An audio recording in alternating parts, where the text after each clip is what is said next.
Welcome to SR studies friends, my name is Mohit Kumar. और इस lecture में हम लोग बात करेंगे चाइनीज रॉकेट के धरती पे गिरने के बारे में।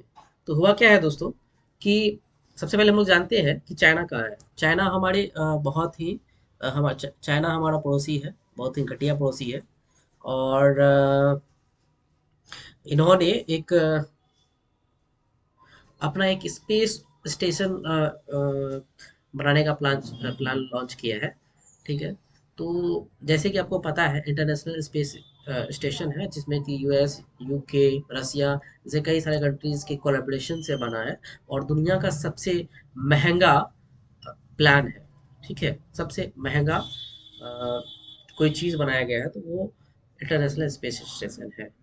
और चाइना उसका पार्ट नहीं है और इंडिया भी उसका पार्ट नहीं है। तो चाइना और इंडिया अपना एक स्पेस स्टेशन खुद का बनाना चाहते हैं। तो चाइना का प्लान है कि वो 2022 तक अपना खुद का स्पेस स्टेशन बना ले, जबकि इंडिया का भी टाइम है, तकरीबन हमें 8-10 साल तो लग ही जाएंगे। और चूंकि कोरोना वायरस फैला है तो बिल्कुल हमें टाइम लगेगा ही। तो ये चाइना है हमारे पड़ोस में। इसका कैपिटल बीजिंग है। ठीक है। और प्रेसिडेंट सी जिनपिंग। ठीक है। ये XI11 की तरह लिखा जाता है, सी जिनपिंग। ठीक है। और करेंसी क्या है? रेनमिनबी। ठीक है। तो कुछ दिन पहले ही चाइना हम पे हंस रहा था। हमारे यहाँ जो कोरोना वायरस का जो बहुत ही ज़्यादा भयावह स्थिति हुआ है, उस पे चाइना हंस रहा था। चाइना के ही गवर्नमेंट का के ऑफिशियल अकाउंट से। ठीक है। अ, से ये एक वहाँ का जो ट्विटर है वीगो, जैसे हम लोग ट्विटर यूज करते हैं, वर्ल्ड में ट्विटर यूज किया जाता है, वैसे ही वहाँ का ट्विटर है वीगो। ठीक है। वहाँ ट्विटर यूज नहीं किया जाता है। ठीक है। तो ये आप फोटो देख रहे होंगे, कोलेक्ट फोटो है। अ, ये है चाइना का स्पेस क्राफ्ट अ, अ, जो कि अपने मिशन पे जा रहा है, और ये क्रिमेशन हो रहा है इंडिया में। ठीक है। तो इस तरह से मजाक उड़ाया जा रहा था। और यहाँ पे आप देख ही रहे होंगे, Chinese मॉक्स India's corona virus crisis on social media, release post after backless. और चूंकि वहाँ पे भी बहुत आउटब्रेक हुआ था वायरस, तो फिर वहाँ के लोग भी समझ रहे थे कि ऐसा मजाक नहीं उड़ाना चाहिए, क्योंकि ये लोगों के लाइफ से जुड़ा हुआ है। तो फिर इस पोस्ट को डिलीट भी किया गया। तो फिर ये जो सांप बिच्छू खाने वाले देश है, इनको नहीं पता, शायद लगता है नहीं पता है कि इंडिया जो है क्या कुछ कर चुका है। ये तो खैर प्रोपेगेंडा था। चाइना को भी पता है कि इंडिया भी स्पेस प्रोग्राम में माहिर है। यदि इंडिया के इसरो के बजट को बढ़ा दिया जाए ना, तो मुझे 100% मैं ये गारंटी देता हूँ कि हम चाइनीज स्पेस एजेंसी CNSA से बहुत बढ़िया काम करेंगे। हमने मार्स मिशन इतने कम में लॉन्च किया, जिससे जिससे कई गुना ज्यादा में एक मूवी बनता है। ठीक है, बॉलीवुड मूवी बनता है। ठीक है, 1000 करोड़ से भी कम में हमने एक हमने एक ये आप यहाँ देख रहे होंगे कि चाइना मॉक्स इंडियाज कोरोना क्राइसिस। ठीक है। उसके बाद चाइनीज कम्युनिटी, तो बहुत सारे मीडिया हाउसेस ने इसे कवर किया है। ठीक है। तो मैं ये बता रहा था कि इंडिया का बहुत सारा अचीवमेंट, यहाँ कुछ अचीवमेंट, मात्र कुछ अचीवमेंट ही लिखा गया है कि हमने 1975 में आर्यभट्ट लॉन्च किया। ठीक है, हमारा पहला सैटेलाइट। ठीक है। और हमने चरम लूनर मिशन के लिए जो है चंद्रयान 1, चंद्रयान 2 लॉन्च किया। ठीक है। और हमने चाइना से पहले मार्स मिशन सक्सेसफुली लॉन्च किया, वो भी फर्स्ट सक्सेसफुली लॉन्च किया। ठीक है। और इंडिया एक बार में 104 सैटेलाइट लॉन्च करने वाला एकमात्र देश है। ठीक है। यदि प्राइवेट सेक्टर की बात को छोड़ दें, तो गवर्नमेंट सेक्टर की बात करें, मतलब जो गवर्नमेंट फंडेड है, उसमें इसरो सबसे फर्स्ट है। और कुछ समय के लिए तो ऑल ओवर द वर्ल्ड जितना भी स्पेस स्टेशन है, सॉरी स्पेस एजेंसी है, उसमें नंबर 1 इंडिया रहा है सैटेलाइट लॉन्चिंग के, एक बार में सैटेलाइट लॉन्चिंग के मामले में। वर्ल्ड 104। ठीक है। अभी क्या है, एलोन मस्क का जो स्पेस एक्स है, वो सबसे ज्यादा सैटेलाइट लॉन्च किया है मोर देन 150 है, मुझे ध्यान में नहीं है एक्चुअली। यहाँ आप देख रहे होंगे कि इसमें से तो 96 यूएसए का था, नीदरलैंड का एक, स्विट्जरलैंड का एक, इसराइल का एक, कजाकिस्तान का एक, सऊदी अरबिया का एक। हमने अब तक 36 देशों के 342 सैटेलाइट को लॉन्च किया है, उसमें 249 तो यूएसए का ही है। जहां पे कि नासा इतना बड़ा स्पेस एजेंसी है, वहां अपना एक अल्टरनेटिव के तौर पर खोज रहा, तो वहां इसरो वो प्रेफर करता है सबसे ज्यादा। उसके बाद हम देखते हैं तो यूके, यूके से का 14 सैटेलाइट लॉन्च हुआ है, जर्मनी का 13। इस तरह से मैंने जो मेजर कंट्रीज है उसके बारे में लिखा है, ठीक है। लगभग ये 36 कंट्री है जिसका हमने हमने सैटेलाइट लॉन्च किया है, जिसमें कि एक चाइना का भी है। मैंने सर्च करा कि क्या इंडिया अपना सैटेलाइट कभी चाइना से लॉन्च किया है, तो मुझे ऐसा कोई न्यूज़ नहीं मिला। शायद हो भी सकता है और नहीं भी हो सकता है, आप सर्च करके देख सकते हो। तो फिर हुआ क्या, कुछ दिन पहले ही इन्होंने जो है मजाक उड़ाया इंडिया का, लेकिन इनका जो स्पेस क्राफ्ट का जो बूस्टर था, वो बूस्टर जो है इनकैलकुलेटिव तरीके से, मतलब कि इनका मतलब कि इनका स्पेस क्राफ्ट का जो री एंटरिंग है, मतलब कि जो सैटेलाइट था उसको छोड़ने के बाद, लोअर अर्थ ऑर्बिट में छोड़ने के बाद जब ये वापस लौट रहा था, तो री एंटरिंग के दौरान इनका जो है अनप्रिडिक्टेबल एंटरिंग होता है, कैलकुलेशन मिसमैच होता है, और वहाँ और साइंटिस्ट ये पता नहीं लगा पाते कि ये गिरेगा कहाँ पे। जब तक ये जो हमारा क्या वायुमंडल है ना, जब तक ये इसमें नहीं आ जाता, तब तक ये कैलकुलेशन कर पाना, ये हम कैलकुलेशन नहीं कर सकते कि एक्चुअली गिरेगा कहाँ पे। तो फिर और वायुमंडल में आने के बाद जो डिब्री होता है वो कुछ हद तक जल जाता है, तो और ज़्यादातर चांस रहता है कि वो समुद्र में गिरे। तो फिर भी आपका कैलकुलेशन अच्छा होना चाहिए। हमारा जो पृथ्वी है उसमें 71% वाटर है और 29% अर्थ है। बट 1% का भी मिस्टेक हुआ तो वो कहीं भी गिर सकता है, किसी के घर में गिर सकता है, क्या पता कैपिटल में गिर जाए, ठीक है, किसी के प्रधानमंत्री के ऑफिस में गिर जाए, तो बहुत ही मेजर लॉस हो जाएगा। ठीक है, तो यहाँ हम लोग देख रहे होंगे बहुत सारा न्यूज आउटलेट ये कवर किया है कि चारों rocket debris fall in Indian ocean, ठीक है, मालदीव के नजदीक गिरा। ठीक है, मालदीव में ही गिर जाता तो वहां पे तो नुकसान होता जाना माल का। फिर ये बीबीसी भी इसको कवर किया है, सीबीएस न्यूज, नेक्स्ट पे बहुत सारे न्यूज ने कवर किया है, न्यूयॉर्क टाइम्स ने, खुद वहाँ के ग्लोबल टाइम्स में। और यहाँ पे देखिए इसका propaganda, China's rocket debris fall to earth accurately predicted. कुछ इनका प्रिडिक्टेड नहीं था, ये सब फालतू बात है, ये अपना से प्रोपेगेंडा फैलाते हैं। ठीक है, आगे बात करते हैं। देखिए, चाइना का जो ये जो मिशन था ना, ये लॉन्ग मार्च 5B रॉकेट से लॉन्च किया गया था। ठीक है, ये है लॉन्ग मार्च 5B रॉकेट। ठीक है, 53.7 मीटर लॉन्ग है। ठीक है, ये इसका पेलोड है। ठीक है, इसी में जो है वो इसका जो त्यानिये था वो इसमें रखा गया था।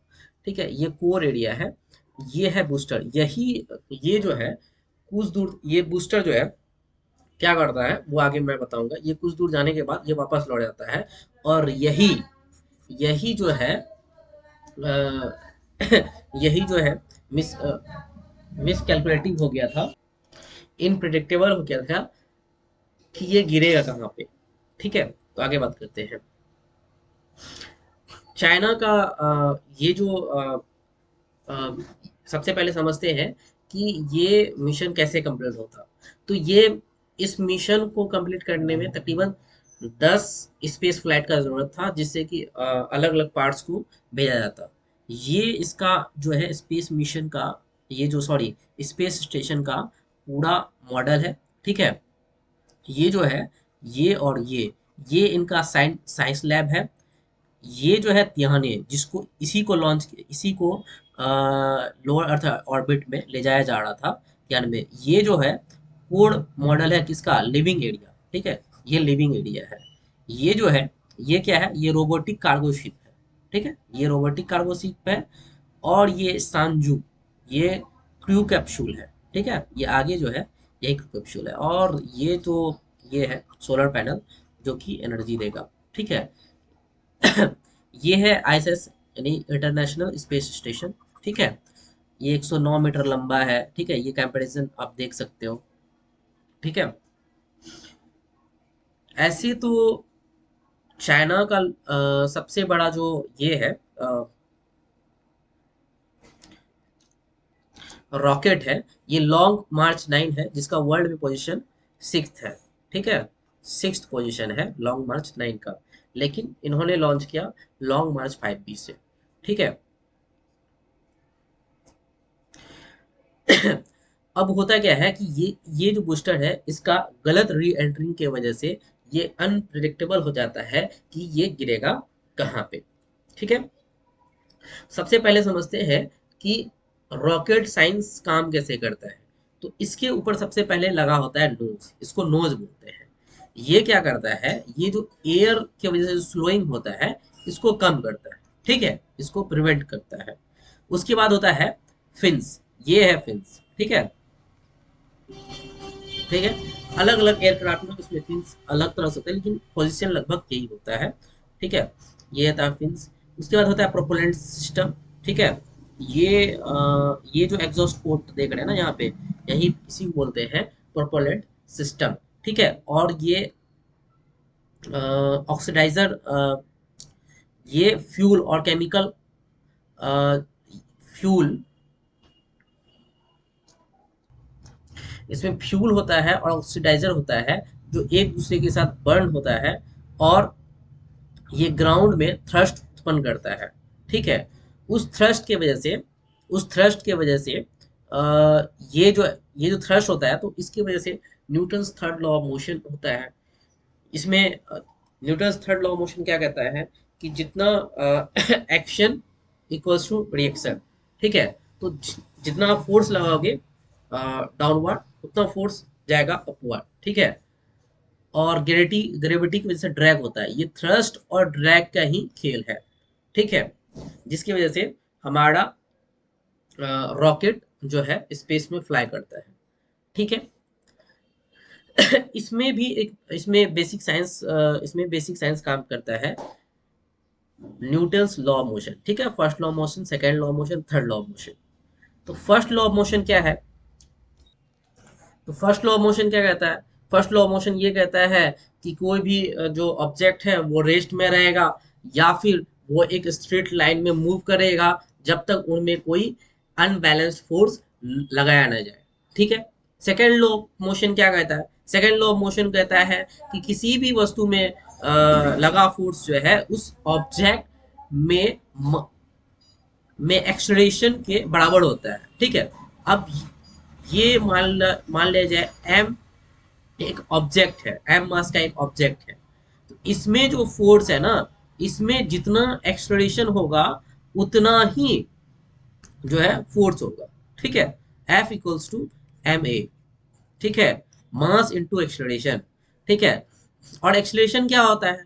एक्सलरेशन होता है change in velocity per unit time, ठीक है। यानी समय के साथ जो है वेलोसिटी में जो चेंज होता है, उसी को बोलते हैं फोर्स, सॉरी, उसी को बोलते हैं एक्सलरेशन, ठीक है।